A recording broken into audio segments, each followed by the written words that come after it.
In the idyllic town of Halcyon Hills, nestled among the rolling hills and whispering streams, life had always flowed with a gentle predictability. The residents knew each other by name, were quick with smiles, and kindness was the currency of culture. Among these calm folds of normalcy lived the Patterson family, Anna, a devoted single mother, and her teenage son, Jake. Jake was once the village golden boy, known for his laughter that would roam free like the sound of a mountain stream. He had eyes that twinkled with mischief and a heart as generous as his mother's. But over the past year, a change that felt like an unforeseen winter had settled in him, chilling the perception that Anna held of her own son. Where there had been warmth, there was now a biting coldness. It was in his eyes that flickered more shadow than light, in his gestures that became sharper, more withdrawn.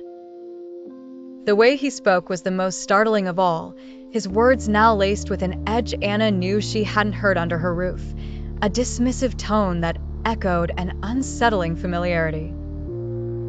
Anna's heart ached with a bruised confusion as she listened to how Jake addressed her, each sentence a reminder of someone else she knew too well, though wished she didn't. Julian,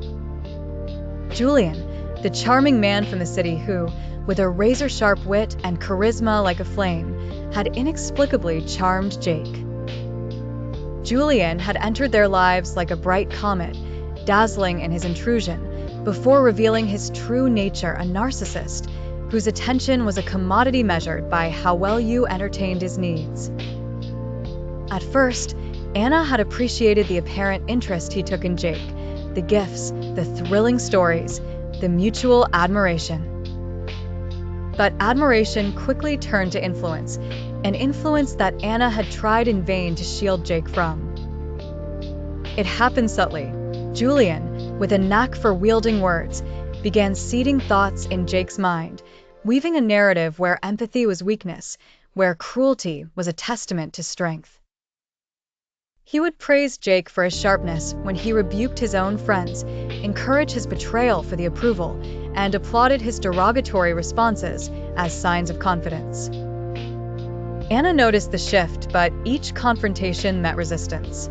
"It's just a phase," would be her feeble hope.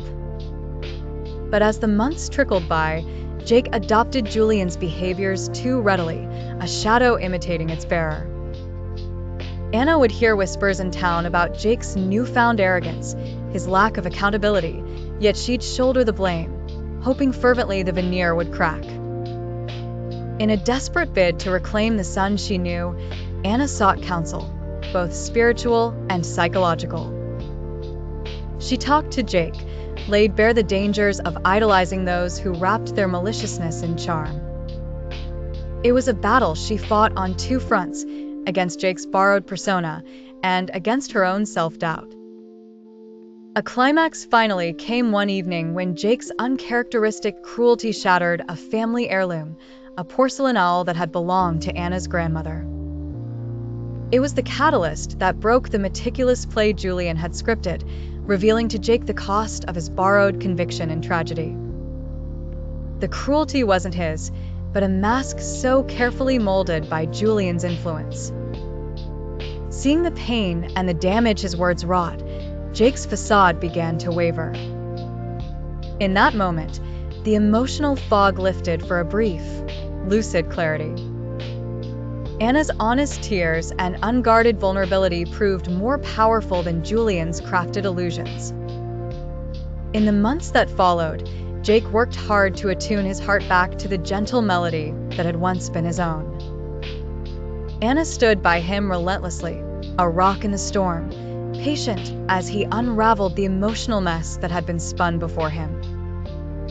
The road of rediscovery promised to be long, but the familiar laughter slowly began to creep back, like sunlight through winter clouds. Halcyon Hills returned Jake with open arms, embracing both his missteps and resolve.